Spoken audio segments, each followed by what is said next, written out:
with our very own Professor Tim O'Brien from Jodrell. Take it away, guys. All right, take a seat. How is my microphone? Is it working? Everybody can hear me there? Yeah, sounds like everybody can hear you. Right. Well, we don't know what's going to happen here, guys. Yeah, it was a lovely, exciting. I didn't know there were going to be people here. That we were just going to be well, we did forget to mention that. Sitting in like a coffee shop somewhere. Get a beer. I mean, so what we were just talking outside, I don't know, who was here in 2011 when the Flaming Lips played last time? Oh, all right. Yeah. I mean, that was a magical night, I have to say. I mean, it was a spectacular event, and we loved it. We totally loved it here.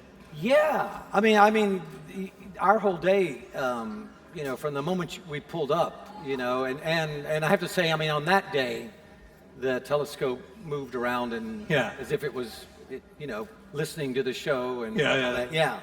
And we got to do, you sort of took us on a tour of. Yeah, we had a look in the control room. Yeah. We asked a lot of questions and yeah. No, I mean, that was the first major live event we had at Jodrell Bank. Was yes, and I don't think I was that aware of that. I mean, I thought it seemed like, a good fit for the Flaming Lips, but it's a good fit for a lot of groups and stuff. So, when you say it was a good fit, how do you mean? I just mean like I think there's an element of the wonder of the unknown in in what the Flaming Lips express, and we do have some songs that we would proudly accept someone saying that could be space rock, and I think we're one of the only musical groups, besides being a classical orchestra, that actually plays what a lot of people would know as the theme from 2001: A Space Odyssey, the Strauss little tag on the Zarathustra. Yeah, it's got a strange title, and a lot of people wouldn't know what that was. So, but that little thing, and we'll play that tonight. I think it's only about 45 seconds long. But see, I'm thinking that the telescope will come to life when it hears that, and it'll start to. It'll start to creep up, and you say, I mean, sadly, there'll be quite a bit of juddering because we've got a whole bunch of scaffolding on it, stopping it tipping over. They'll all fall, and the workers will get crushed, and No. It'll be great. Yeah. So we'll play that, but that music when it was created, it had nothing to do with outer space or anything. But as time goes by, connections get made, and so I think when we're playing it, it kind of is evoking. I don't know. I think people famously think of Elvis Presley. That was his theme song. Yeah. So it's kind of evoking like schmaltzy, over-the-top entertainment. It's also evoking. The 2001, the overwhelming universe, grandeur, beauty of the universe, and it's also, I think, evoking what Strauss, the composer, wanted. And here we stand as the Flaming Lips and say, "Fuck it, we're doing it." But I think we're one of the only groups. I mean, a lot of people will use this music, but it's just a pre-recorded thing. It's like a tape that they'll play. Sure. And then they'll walk out there and do their thing. And I sometimes, as the Flaming Lips, we're such a fucked up group. We'll actually play that. We play that note for note. And yet other parts of our songs are on, they're pre-recorded. Just on the sci-fi thing, you mentioned 2001. I mean, is that a thing you're into? Oh, completely, yeah. I mean, I was born in 1961, and I remember being outside. We live in Oklahoma City, and back then we didn't have air conditioning, and so in the middle of the summer you'd be outside once the sun started to go down or whatever. And I remember, I think I remember that night when. They're landing on the moon. Yeah, and I think my older brothers we would grab my father's binoculars, which were pretty powerful for a 9-year-old, 8-year-old or whatever. And we would look up at the moon, and we wouldn't pretend. We thought we could actually see the flag that they planted on the moon through our binoculars, No, I mean, and 50 years next year, of course, the anniversary, yeah? I know, yeah. Oh, it's hard to believe. Well, we haven't been back since 1973. I think now it doesn't seem. I don't know. The idea that was put into our minds through this movie, 2001: A Space Odyssey. It probably fucked us up for good because I think we all started to look at by the year 2000, we'll all just be living in space. Exactly. And I don't know what we'll do for a job or anything, but we had this TV program here called Space 1999. Yeah. And that was the future. Yeah. With space, we absolutely believe that. And then it kind of, I don't know, when it was still 10 years away, you started to think, I don't know if that's really going to happen, but you thought, well, it's not my deal. I'm sure something's going to happen, And then as it got a little closer, you're starting to think, I don't think this is really going to happen. And then the year 2001 came, and there was no monoliths. Well, it wasn't what we thought it was going to be. But I mean, now if you look at it incrementally, and the things that are happening. The idea of what you can do on your computer is probably way beyond anything that people were dreaming up in the mid '60s or whatever. Yeah. But when you want those floating cities and you want to be able to travel to some other universe, But it'll come. It'll come. I do. This is the conversation I always have when I'm here at Jodrell Bank. It's like, for me, I hope that it comes. I do. But I only hope that it comes when we stop looking to the end of the universe to see if we find something fantastic. Because to me, there's so many insane, unbelievable things right here on planet Earth that everybody just says, oh, well, I don't, And so, I was talking to someone who wants to believe in Bigfoot, which gets thrown into the same idea of aliens from another universe. And I would say, while you're hunting for Bigfoot, you're probably going to run across 100 unique, utterly insane little species of animals, and you're not even going to care because you're going to be looking for Bigfoot. Yeah. I mean, that's part of the idea behind Blue Dot, right? Is that here we're bringing together all this sort of creativity and right across the range, from science to music to art, and that's all celebrating the Earth, albeit the Earth in space, Well, and I think anybody that has, like an unrestricted imagination, I think outer space is still anything can happen. I mean, I was looking, Record Store Day last year. Yeah. So you released a record on Record Store Day. we did, yeah. So that was the Flaming Lips. I think the title of it, live. is the Flaming Lips live from the International Space Station. Yeah. And it's a complete made-up fantasy album, but it's almost believable. I mean, all artists are approached. I mean, I was approached by. I forget his name, but he worked with Richard Branson at Virgin. I'm not sure what Virgin does Virgin anymore. Galactic or something, was it? I don't know. I think it was at the time. Yeah. And, they were talking about, they want to be the people who present the first concert in space. Right. And, I said, I don't think the Flaming Lips are a very good candidate for that because we have too much equipment. We have too much stuff, We have big amplifiers and they're heavy and big lights and you know what I mean? And I thought I think at the time I said, hey, why don't you take Justin Bieber? He could just stand there and he would play a track and save the universe or whatever, They didn't want that. I mean, would you go if it was? I mean, if you were offered the opportunity, well, would you go? You know, I always say yes to things and then hope that they don't happen. So, you know, I mean, I would absolutely go if that all seemed like it was working. Yeah. Always seems a bit scary to me, going, it's to get in there that's the problem.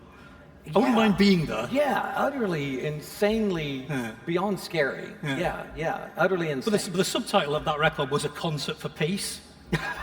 So what was the thinking behind that? Why was the Flaming Lips live from the space station a concert for peace? I think the idea that it's the International Space Station, I think that's part of it as well, you know, and I had a friend of mine who has a good sort of Indian accent, and he introduces the whole thing, you know, and it would appear to be the whole world has come together. It's something like the vision of, you know, Stanley Kubrick's 2001, that it's not America and it's not Russia, it's planet Earth, you know, and I don't know, a concert for peace just sounded very generically optimistic. Yeah. You know what I mean? And I mean, I think most of the astronauts that go there say that's what they, you know, they look down at the Earth as they orbit it once every 90 minutes, and they don't see borders, you know, they don't see countries, they just see. And I would say, I mean, probably to their credit, they're astronauts. They're into new ideas and into exploring and into starting to believe different things, and so, yeah, I think all that stuff when you know, you're confronted with real people who have been there and done that, it's like, oh my gosh, I'm just sitting here watching Netflix, and they've gone around the world 90 times, you know. It blows your mind. It totally blows your mind. Yeah. Can I ask you? But would you would go into space if you had the chance? Oh no, see, this is the problem. People ask me that all the time as well. And I sort of think, I would love to be in space. I would love to sit in the space station and look out through that cupola window and look at the Earth orbiting below us, or blot the planet Earth out with my thumb like Neil Armstrong did. But I'd be really scared about getting there. I'm just a real wimp, really. And going in that rocket and sitting in a rocket. That's why we're together here. We're the same. We're very much the same. Why we're not wearing spacesuits and up there. Yeah. I mean, so I'm going to ask you. I'm going to read something that you said last time you were here. Okay. From my research. Okay. So you said last time you were here that there were 3 UFOs looking for a place to land, hoping to land in time for your show. While we were doing the show. While you were doing the show. I thought you pointed them out to me earlier in the day. Yeah. And that you had them on the guest list. Well, I said that every show, of course, we do. You know, if they show up in their human disguises, they'll be able to get in. Yeah. But you were joking. Is that someone laughing over there? Well, how many aliens are there in the audience? This is ridiculous. Yeah. Okay, so there's always a few. There's actually more than normal, so you're probably right. So I mean, but what do you think? I mean, seriously, genuinely. I mean, you were joking, I think. Well, or were you joking? I don't know. It's a joke. Yeah, it's absolute joke. Because it's you know, to me it's evocative of this other possibilities. And to me it's like when people say, do you believe in UFOs? It's like I say yes and no. It would be like, to what degree? You know, it's like I believe it was Carl Sagan who didn't he think, I know you're speaking to the entities that are out there paying attention to what's going on Earth. Didn't he at one time say, look, I'm here, just come down and say hello? So they sent this golden record out on the Voyager spacecraft with all this, you know, for aliens to pick up at some point in the... Yeah. So but what, I mean... Well, I mean, so my idea would be, you know, it's an endless, vast, insanely, unmeasurably giant universe out there, and perhaps there is some other place that has a humanoid people that are doing something similar to we are. That could be true. Yeah. It could be an infinite universe, and if it's an infinite universe, there could be. There will be, because it goes on forever, and all things are possible, right? Right, but that is in the realm of like a part of your imagination where it's like, I have no real investment of anything in that. I could say that could be true. Yeah. But it also, to me, is so far-fetched, unbelievable, and undoable. Yeah. We're never really going to have anything to do with that I don't put very much into it. You know, again, it's like, I would rather we all worry about each other a little bit Right. more, and things that are flying around the planet a little bit more right now, and taking care of this planet best we can, instead of waiting for someone to come in and save us. Well, that's absolutely right. Yeah. Yeah, absolutely right. Yeah. I know you think that as well. You do. I mean, that's a similar that similar concept is people who you get a lot of people talking about us moving to Mars or something because they're saying, "Oh, we've messed up the Earth. Yeah. We should move to Mars." Obviously, that's rubbish, right? That's You've got to not fix gonna the work. Earth. That Right? is- You don't that's- move to Mars. That's not going to work. I mean, if the Earth ever gets to where its climate is at all like Mars, you would realize we'd die. We wouldn't want to live here either. It's like we're meant to live here amongst these beautiful trees, with this beautiful dirt, with this beautiful sky. We have the greatest thing ever already right here. No, I mean, I wouldn't want to live on Mars. I want to live here, I mean, But I understand that unrestricted imagination and saying, wouldn't this be cool? And of course it is. All that is cool. All that is cool in a different realm other than really having. I mean, on the sci-fi stuff, to go back to that 2001: Space Odyssey you mentioned, but any other films you've? Well, I mean, 2001 affected us because it was, as the 60s rolled along, I was very young, but my older brothers were listening to music and taking drugs and just doing all the great fun things that you want to do, and they were sort of arty, but they weren't artists, and I think there was an element of that. They weren't going to live the way that my father lived. My father, was born in the 30s, and he was, hardworking, responsible, just a badass guy, but he was not a hippie, And I think my older brothers, they did me a great service by not acknowledging that they were breaking away from my father and his ways. They just dug the other stuff. They dug music, and they liked drugs, and they wanted to be in the Hells Angels, and they just wanted to live a different sort of life. And I never realized that until I was older, of what an internal struggle it must have been for them to say, I'm not doing what you want to do. I'm exploring, I don't know what I'm exploring, but I'm not doing what you're... And so I was sort of caught up in just all that happening at the same time, that they could be wanting to live this life. And of course, when you're young, you want to be like your older brothers or whatever. So very influenced by the music and painting and clothes and just a lifestyle, everything about it. And so by the time I was 16 or 17 years old, I started to think the fantasy of just listening to the Beatles and living in outer space wasn't going to come true. Right. When you're 10 years old, that's a great fantasy. It's like, what are you going to do for a job? I don't need to have a job. I'm going to just be living in outer space. What do you mean job, How are you going to earn a living? Who earns a living? You're just going to live in space. People in Star Wars don't have jobs. They just travel around and do cool shit, But once you have to really get a job and all that, and I think for me, I was very lucky that wasn't a crushing defeat of what I thought the world could be. And so now I think it's great that it really is, it's just an explosion of your imagination that lets that all be. It's real, but it's in the realm of fantasy as well.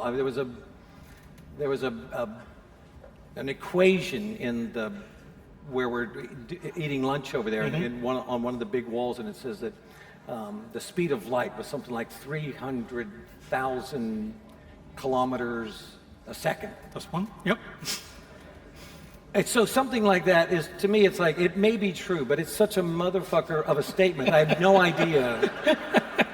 You could say that's really fast, but it's so insanely fast that it just becomes like, okay, to where, sound travels at 1,100 feet per second, a normal sort of distance. Everybody knows that a mile is 5,200 feet or whatever.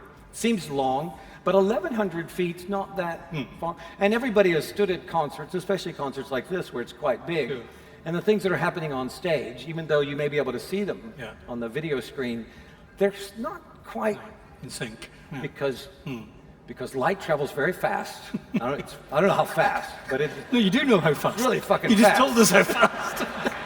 It's really You told us fast. exactly how fast. And sound travels quite a bit slower. Yeah.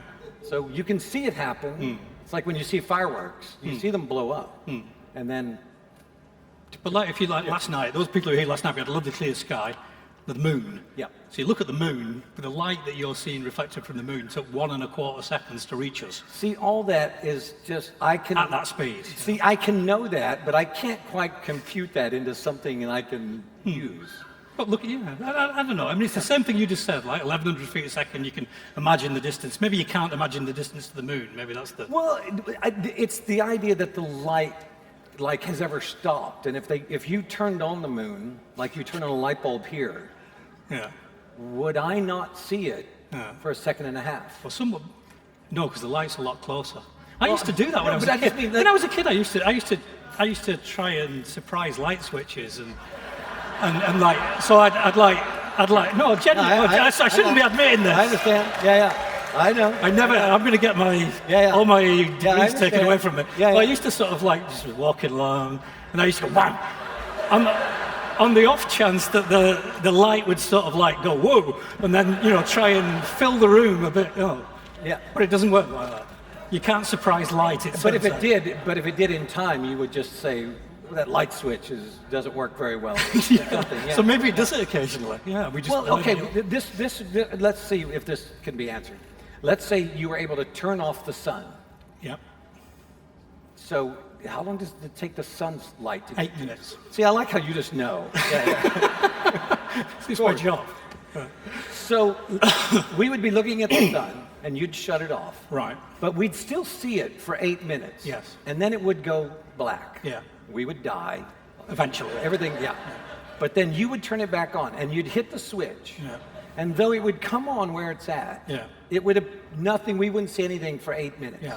But why don't we see it dimly? Would we see it dimly and then get brighter? Not if I turned it off properly. No.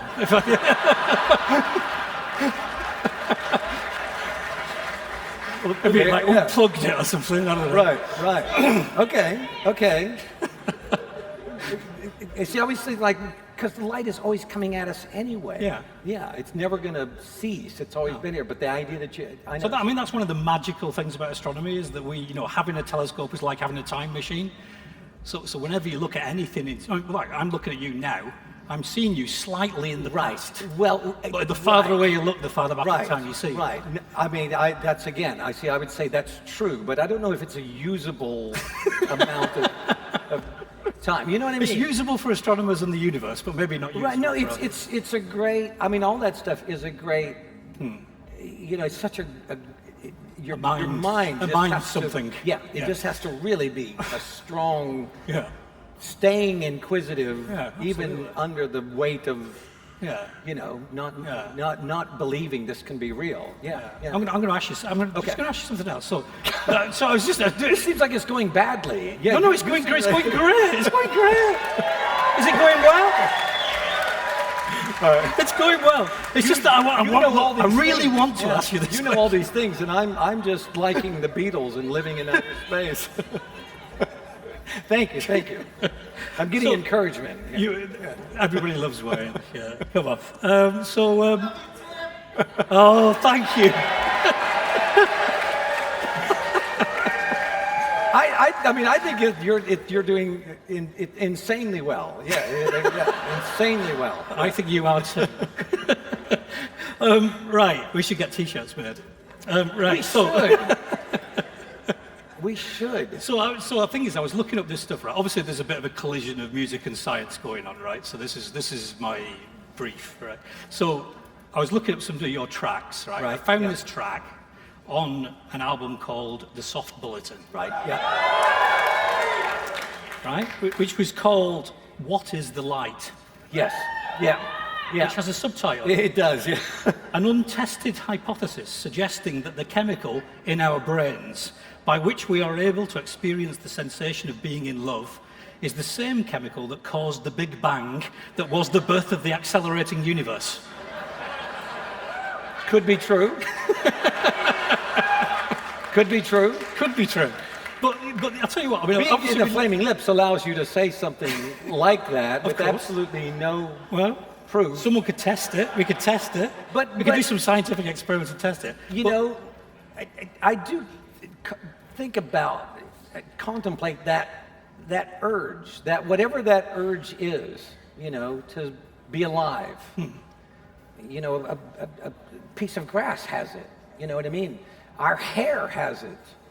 You know, what is that? Why does it matter to be alive and to try to stay alive? You know, it's not just, well, I'm here and whatever. You know, it's things are alive and then they are fucking trying to stay alive. What is that? You know, if you had to invent that in like a computer app, it would be insane. You You'd know, be we like, don't really understand life, I guess. We don't know don't know how it started, certainly, not in any detail. And the dilemma that I always have, most of the questions are fine as long as it's when and where. Those once you start to say why, you start to You're at risk disappear. Of getting, you're at risk of getting religious, but yeah. I don't know. What do you think about it? I mean, I don't. Can I ask you? I think that's exactly what God is. God is depending on what you feel like you want to understand about the beauty of the world and also of the brutality of the world, you know. And I'm just like you. It's like there are some things that are probably so horrible that I don't really want to find out that much about it. And I could see where someone could say, let's leave that to God. And I think they could mean leave that to God, meaning let's leave that to the universe and however it's going to work out. And say God and not mean God that's, you know, that is watching me and you while we're taking a dump somewhere, you know, that kind of God, you know, and a judging sort of God. It could just be the situation of the universe that we can't control. And I think that's fine. And I think everybody has a limit of what they say, I'm going to get involved in that and have some say over it, and things that they don't want to get involved in and have no say over. And if you want to say that's in God's hands, that could be Donald Trump could be in God's hands. Maybe he is, but I don't think he is, you know. But I mean, I could see where something, God, I don't want to believe it. something that is beyond any of your will and any of your control can Well, fit. I mean, they're different things. I mean, science and religion are different things. Yeah, And, you know, they can coexist, I think. I think people sometimes think it's the opposite of that if you're so inquisitive and want to really know, but I think science almost evokes God wonder, in a way. It's so insanely, unbelievably cool that it does make you think, well, So as long as people don't believe the Earth is 6,000 years old or something, that's when you've got to have I know, you can't, but if someone wants to believe that, I don't think they really are wanting proof that it's not true. And I try to keep that as, that's allowable. Yeah. You know, there are some things that people just want to say, this is what I believe, and you want to, there's nothing you can do. You know, we can't just change their minds because we think You ever come we're across right. these flat Earth things? I know, but being right is not, that's not the answer. Being right is fine, but it doesn't mean that it doesn't give us the right to be mean. It doesn't give us the right to be above anybody else. Or arrogant about it. You know what I mean? And being scientifically right, if that makes you feel good, do that. But it doesn't put you above anybody, and that's it's just a difficult thing, you know.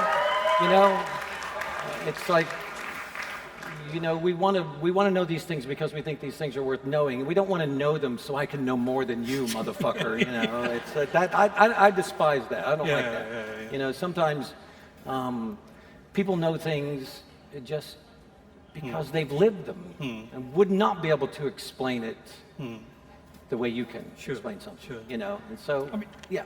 I mean, that, you know, that coming back to that track. Yeah. So the soft bulletin came out in 1999. Yes. Right. But in fact, I mean, did you was that your title? Do you remember? Yeah. So You mean like the extended long? yeah. Yeah, I mean, I sometimes, you know, I know sometimes music is very, you know, it's abstract, it's just vague, and it is just, and if you put these notions of what it could be about into the title, sometimes people don't really read titles anyway, you know, but sometimes I'll do that. The thing that struck me, though, you see, was that it says, caused the Big Bang that was the birth of the accelerating universe. and the first evidence that there was an accelerating universe was only published in 1998, which was the year before the soft bulletin. So did you know that, or did you read about it, or do you remember? You should know. But No, I'm sure I read that. You must have. I'm sure I read that as a description, the accelerated universe. Yeah. I mean, is that something you... And that probably was like, oh man, that's... You're just reading that in the paper, or, I mean, what... probably so, yeah. You know, maybe it was a big heard thing. a story on NPR or something like that, you know, what's the science show on that? I forget. There's a great American news program that has, you know, daily science, phenomenal things, and I'm sure I heard of something like that. But just that term as a poetic description, the accelerated universe. I'm in. I want to go to that one. Yeah, that's cooler than just it being a universe. It's the accelerated universe, which, you know. Well, it is, and we have no idea why it's doing it. So I mean, just. But see, that's a question only you could ask. See, only you would. We don't know. And we were saying before, actually, it's important to say we don't know, right? Well, I think people sometimes think, oh, well, I don't want to look like a fool and say I don't know. Sometimes I think it's the bravest and the smartest thing to say, you know, I don't know, but I want to know, and I'm willing to learn, and I'm curious. But when people, it's not even that they say it. I think the idea that they already know something that they don't know, like, you know, I guess, you know, I like the idea of it, but don't be embarrassed to not know stuff. I think it's a great thing to look out and say, I don't know, but let's find out. Yeah. So, right. Look, I like someone who's screaming out here. I've got loads more questions, but I just want. I mean, we've only got about 10 minutes. Okay. Do you want to take questions from the audience? Would you like to do that? If you want. I mean, I love questions from you. Yeah. I mean, my question to you. Go on. You ask me. My question to you is like astrophysicist. Yeah. That's what when someone comes up to you and says, "What do you do?" Yes. You say. I mean, if you can tell that they have no idea what you are, what that would mean. Well, what would I say I did? I'd probably say I was an astronomer. Oh, there you go. Yeah. There you go. Yeah. And what would the vision in their mind be that you get up and do every day? You know, if I say I'm a construction worker, Very in my different mind, from what I I'd say actually you do. get up and you go to a construction site, you build stuff. Yeah. You know, what when you get up, what do you do? Like you have some coffee, Take the dog a walk. and what? Take the dog a walk. Oh, there you go. Yeah. So one of the things, I suppose, we're giving away too much information. One of the things, I guess, what one would imagine that we spend a lot of time looking through telescopes at the space, and in fact, most of the time we sit in front of computers, you know, and that's the life of an astronomer these days, mostly. So we have. Yeah, sure. We pick up data from big telescopes. Because it's like looking at, and you're looking at. Like that one. It's probably over there. Yeah, you're looking at the data from it. But we have to analyze the data, and these days that's. And you have 3 or 4 agendas of like, I think this is happening, and I'm doing a thing here to see if that's true. Yeah. So you have you in our case you observe something, you see something happening, and then you have an idea about why that might be happening, and if it's scientific, then you have to test that. So you look for a prediction that idea, that theory makes, and then you test that with more observations. And you're waking up every day with I'm saying 3 or 4. Maybe there's 300 or 400. I don't know. But you're saying I'm getting closer to finding out that this is true or this is not true about these. Yes. And that's in your mind. That's in your mind, yeah. Even like right now, like for me right now, Go on. there's a song I'm working on. It's part of my mind there. Right. There's a little bit of a painting I'm working on. Right. It's back there. Right. And I'm talking to you, and I'm doing all this at the same time. Yeah. There's So my equivalent of your painting and your track is we've got this star in the Andromeda galaxy. So that's the nearest big spiral galaxy. It's about 2.5 million light years away. The light takes 2.5 million years to reach us. And it has an explosion on its surface every year. And this is the most rapidly recurring explosion we know. And so we're trying to understand why. And we're sort of waiting for the next explosion to happen, probably coming in the autumn. And then we get all the telescopes. wow. Yeah. And we use radio Well, telescopes. now we use all I'm this going to stuff. do a song and a painting about that. Oh, cool. Yeah. Very good. Yeah. Wow. So the next time we get together, I'll say, well, how's that exploding star coming along? You'll say, well, how's your fucking song coming along? Yeah. Well, that's see, and that, I mean, you saying that, Yeah. again, it evokes Star Wars. It's like, I want to go there. Yeah, I want to see that happen. I want to be part of that. Yeah. So a lot of it, so I mean, that's one of the frustrating things about being an astronomer. He's got this, in my head now, and I didn't describe it. I've got the image, of the white dwarf star, the size of the Earth, but weighs 1.5 times as much as the Sun, orbiting the sun-like star, and thermonuclear explosions going off on its surface. But I will never go there. Yeah. Yeah. And that's the frustrating thing. And a lot of what we do, it's in our heads, and we use our imagination and we use our creativity. I mean, albeit, embedded in science and maths, whatever. But, no, but if you weren't, I mean, people think of science as like, that's not imaginative. That's, that's dealing with facts. And it's like, it's absolutely not like imaginative. you're waking up, and it's all held in your imagination. Yeah. What it is, even why it's Sure. something that you're interested in. Yeah. It's still stuff that you're imagining.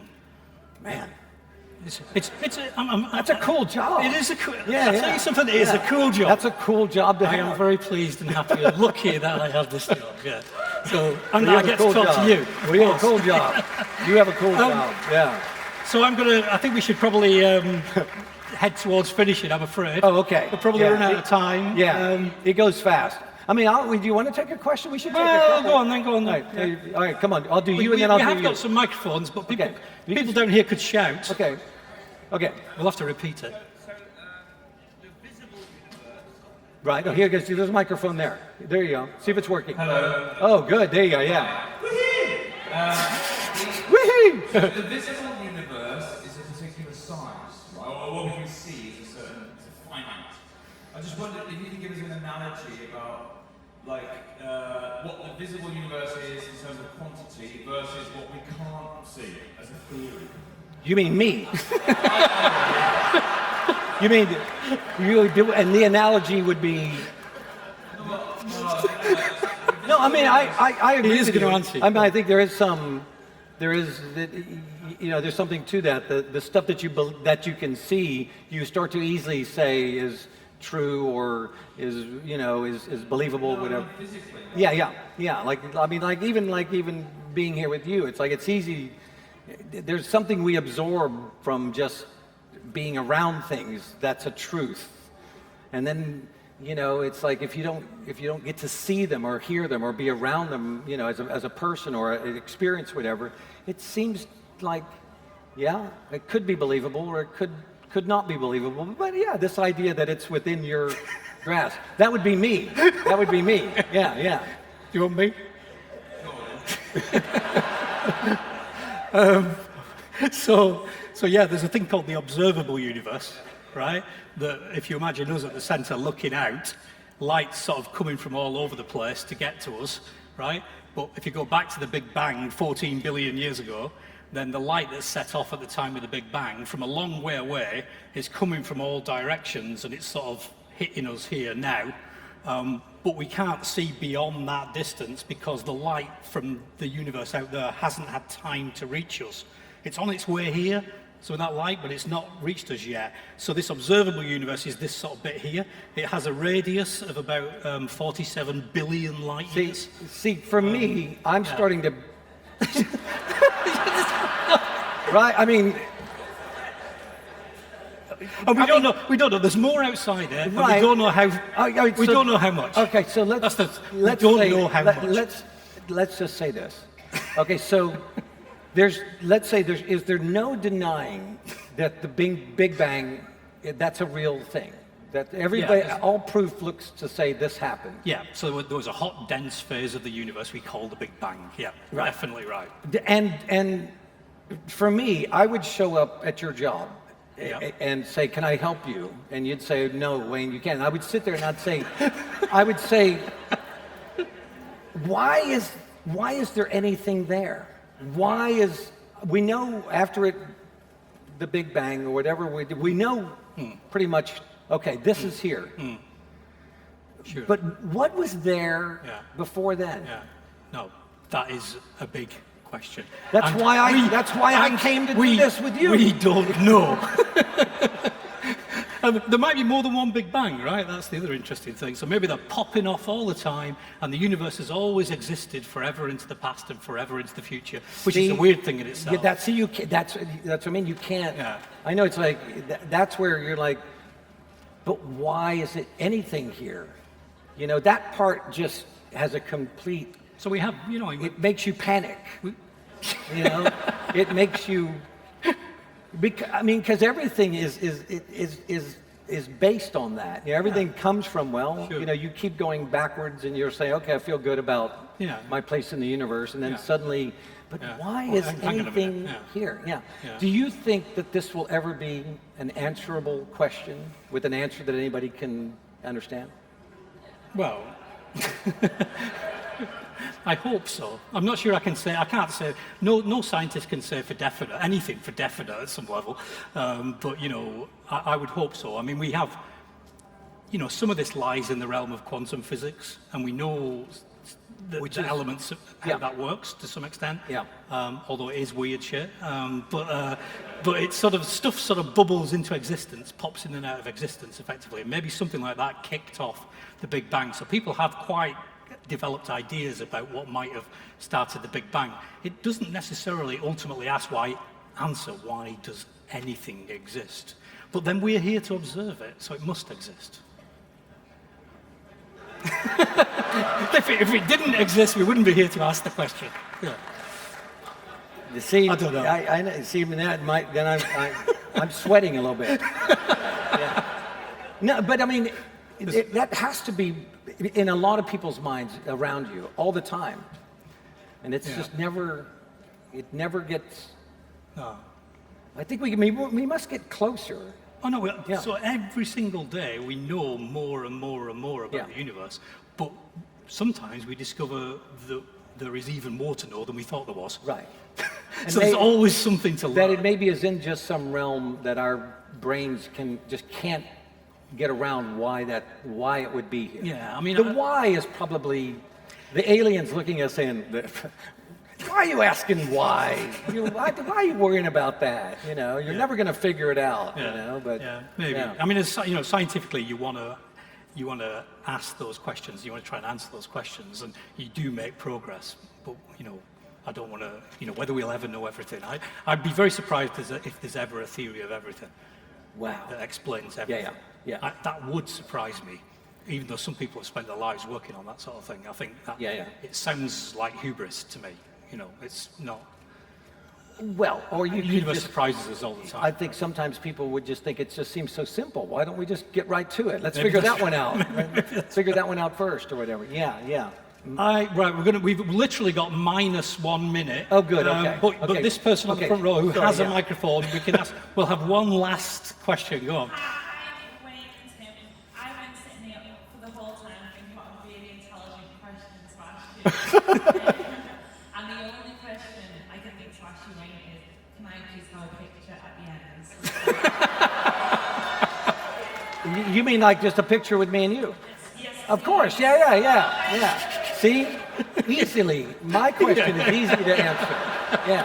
Why is yours so difficult? Yeah. Mine is easy. And why does nobody ever want a picture with me? I don't know. I do. Well, I do. Yeah, I do. Right, I think we really are literally over time. And that was absolutely brilliant. Thank you very much for Yeah, giving you us were time. fantastic. You were fantastic. You were fantastic. Thanks.